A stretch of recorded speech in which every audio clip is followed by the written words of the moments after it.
বন্ধুরা, ও মন দরদিয়া সিরিয়ালের আজকের পর্বে প্রথমেই দেখা যায় মৌলি তার দাদাইকে বলছে যে আমি তো অনিরুদ্ধ আর আন্টিকে শুধু নিমন্ত্রণ করতে বলেছিলাম, যাকে তাকে তুমি কেন বলেছো? অনিরুদ্ধ তখন বলছে, মৌলি তুমি যাকে তাকে কাকে বলছো? বাণী তখন বলছে উনি সম্ভবত আমাকে আর তানিয়াকেই বলছে।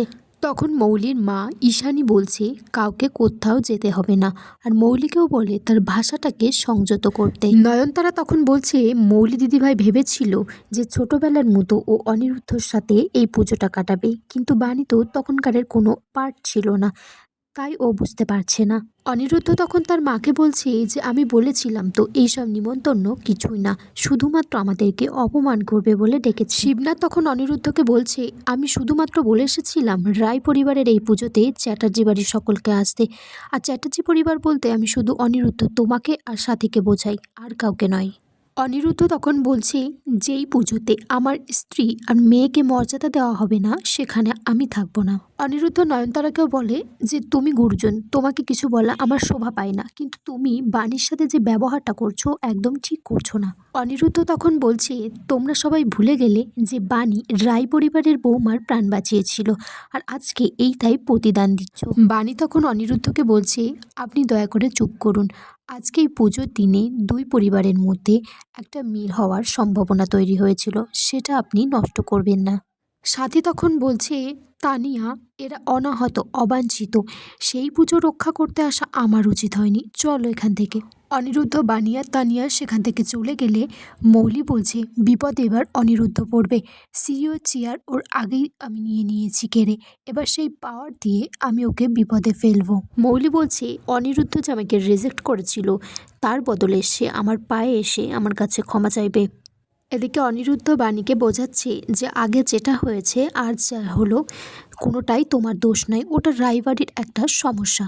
অনিরুদ্ধ বলছে দাদু মৌলির কথা শুনে আমাদের কাছে নিমন্ত্রণ করতে এসেছিল, দাদুর এখন বিচার করার ক্ষমতায় হারিয়ে গেছে, আর দাদু যেটা করেছে দাদু কাজ করেছে, আর আমি যেটা করেছি আমার পরিবারের জন্য করেছি। অনিরুদ্ধ বাণীকে বলছে তোমাদেরকে বারবার যে অপমান করবে সেখান থেকে আমি তোমাকে রক্ষা করব।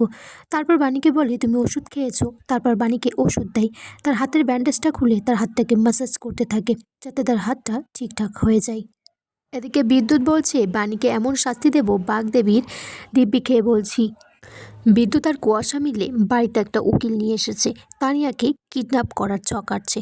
তখন কুয়াশা বলছে আপনি পেপারসগুলো ঠিক করে রাখুন, তানিয়াকে যেভাবেই হোক কিডন্যাপ করে নিয়ে আসবো।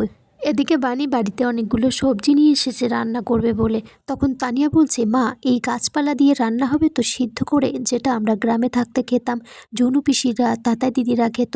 তখন বাণী বলছে এগুলোকে গাছপালা বলে না মা, সবজি বলে।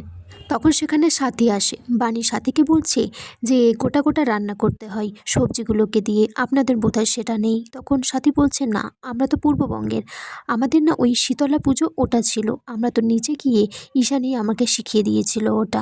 সরস্বতী পুজোর দিন সারা রাত জেগে আমরা গোটা সিদ্ধ রান্না করতাম।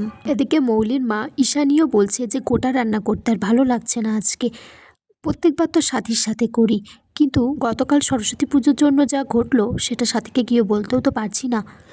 তখন বাণী আসে সাথীর কাছে গোটা সিদ্ধ দিতে।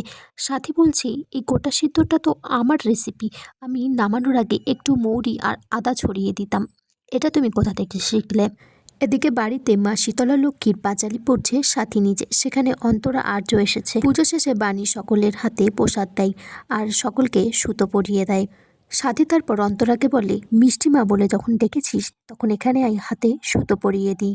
বন্ধুরা, আগামী পর্বে দেখা যায় মৌলির সাজানো মতো ট্যাক্স ডিপার্টমেন্ট থেকে লোক এসেছে আর অনিরুদ্ধকে বলছে আপনার হিসাবে সমস্ত গণ্ডগোল আছে, আপনি যদি আমাদের সাথে সহযোগিতা না করেন তাহলে আপনাকে পুলিশে দিতে বাধ্য হব। আর এখানেই আজকের পর্ব শেষ হয়ে যায় বন্ধুরা।